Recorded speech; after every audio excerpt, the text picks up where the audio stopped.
Thank you very much, Your Excellency, the President, Federal Republic of Nigeria, President Bola Ahmed Tinubu, GCFR, ably represented by His Excellency, the Vice President, Kashim Shettima, GCON, Your Excellency, former Vice President, Aliko Abubakar, GCON, His Excellency, Dr. Abu Kepas, who is our host today, His Excellency, the Governor of Niger, who is the King of Agriculture, and I'm really not surprised to see him here because he is the one driving the entire agricultural progress.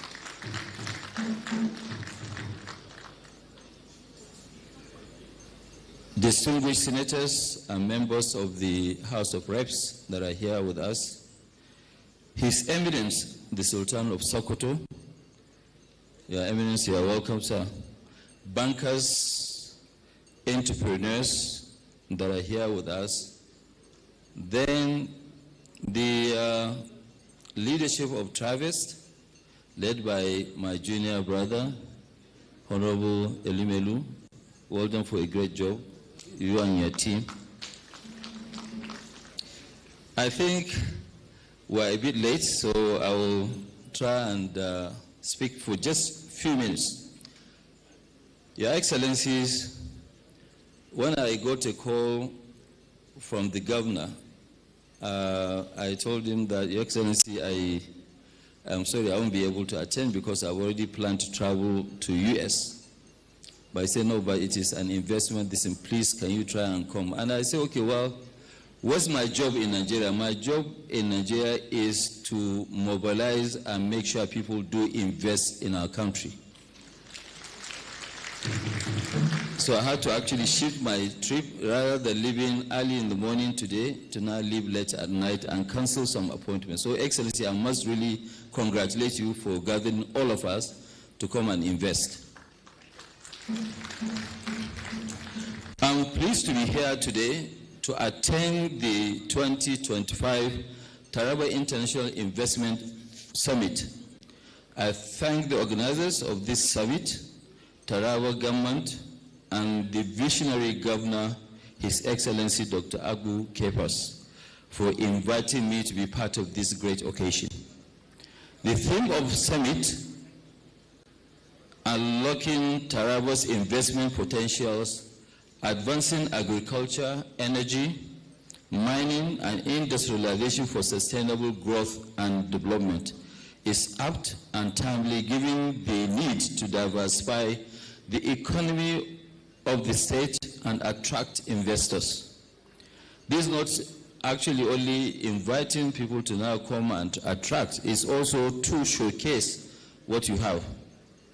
Right from, almost 20 minutes before we landed here, the entire place is green. This is the best place for agriculture.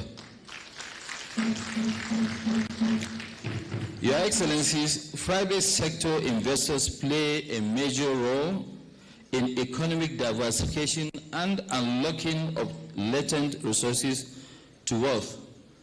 They are those that should create wealth and prosperity, by that extension to also create security. I commend the government of Taraba State for embarking on extensive reforms to open the state for business.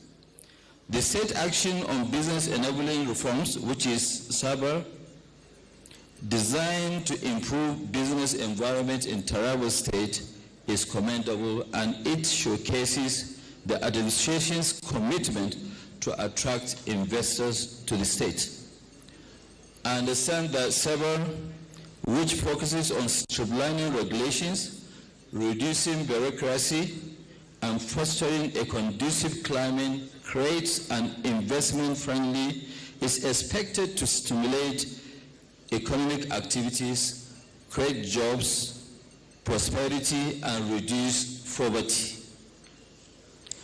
Taravest State is endowed with agriculture, tourism, solid mineral resources. These resources offer immense investment opportunities for investors. There are opportunities for processing natural resources. The state has huge potential for tourism, being the home of captivating landscapes, including Mambila Plateau, Nigeria's highest point. But you know, Your Excellency, as you know, yes, Taraba is actually endowed with all this. But this thing can remain underground for decades, for years. The only way to get them out and create jobs and prosperity is bringing these God-given resources out of the ground. And I want to thank you for inviting people to come and see by themselves. We are actually, we're here. I want to give a word of advice, Your Excellency. The only way for you to attract foreign investments or investors is by having local investors. Domestic investors are the ones that actually attract foreign investment.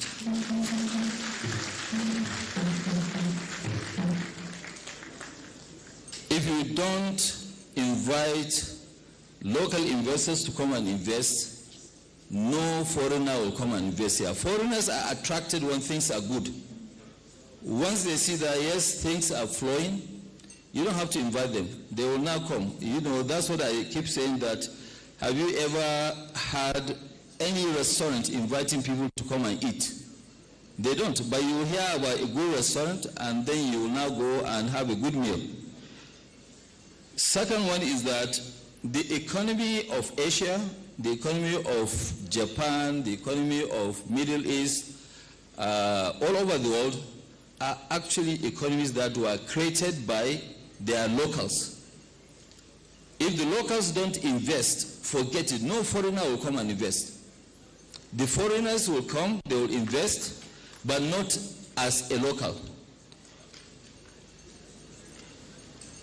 Well, what is the benefit of government? When people come and invest, they make a lot of money. When people invest, they make a lot of money. The biggest beneficiary and also the biggest shareholder is who? Is the government. You know, I'm sure it might be shocking to you to know that federal government of Nigeria, not even the state, they make more money from, for example, our cement business. For every 1 naira we turn around, 52 kobo goes to the federal government of Nigeria. So, and that is the benefit. When government facilitates, they give you what it takes to create your own business, what you should do, also you should behave and pay your taxes. We always say that government have no business in business. If it's true, they don't have business in business, though, how are they going to make money, educate people, you know, do the hospitals, roads, infrastructure? It's through what? Taxes. Have you ever heard of American government owning oil block? No, American government, they don't own oil block, and they are the biggest producers of oil today in the world. But they make their money through taxes. So I want to encourage the government should continue to encourage investment, especially domestic investment. If you encourage, you have more investment. If you don't encourage, you will not be able to create jobs. It's true, you are our political leaders.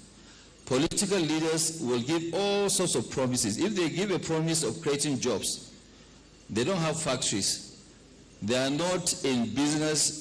They are not in the business of either industry, banking, or whatever. So the only way for them to create prosperity and wealth is through private sector. So they always say, okay, private sector is engine of growth.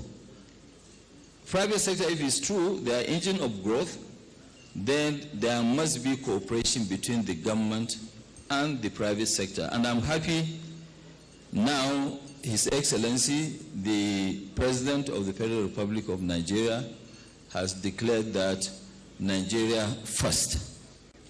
Declaration of Nigeria first means we will now focus on internal and will create more jobs.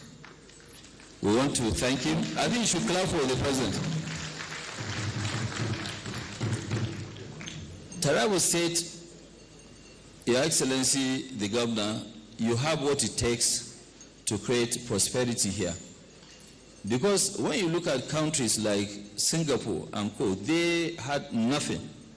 But what you have now, you have solid minerals, you have the best agricultural land.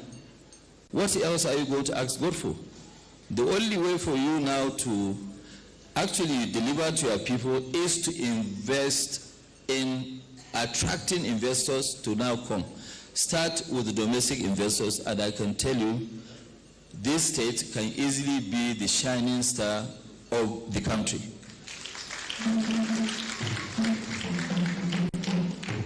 Excellencies, I know that time is of essence. I want to once again congratulate His Excellency. We will, as I speak, we as Dangote Group, we will partner with the state to invest heavily here. And I want to thank all our political leaders that are here to also plead that please, we are ready. We will not go anywhere and invest. This is home. We want to remain at home. We want to keep investing in Nigeria. We want to keep creating jobs. And nobody will take a dime to his grave. So if nobody will take a dime to his grave, what will give us the satisfaction of even being human beings is to make sure that we impact the lives of other people. Impacting lives of other people is by massively creating jobs. We'll keep creating jobs, jobs and jobs and jobs. Thank you.